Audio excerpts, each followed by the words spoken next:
महाराष्ट्राच्या राजकीय आणि प्रशासकीय वर्तुळात सध्या हनी ट्रॅपची एक मोठी चर्चा सुरू असून यामुळे एक खळबळ उडाली आहे।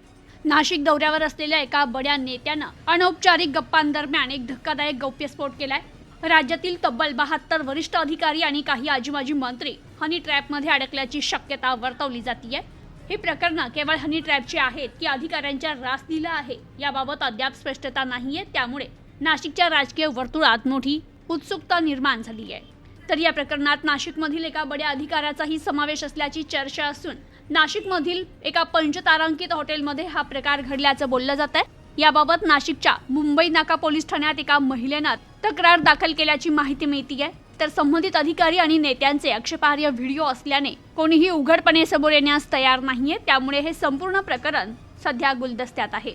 या प्रकरणी नाशिकसह मुंबई आणि पुणे येथील बड्या अधिकारी आणि नेत्यांचा सहभाग असल्याची शक्यता वर्तवली जाते, ज्यामुळे या प्रकरणाचं गांभीर्य वाढलंय। बड्या नेत्यांना केलेल्या या गौप्यस्फोटामुळे अनेकांच्या भुवया उंचावल्यात। या हनी ट्रॅपमध्ये नेमके कोणते अधिकारी किंवा मंत्री अडकलेत याची आता उत्सुकता शिगेला पोहोचली आहे।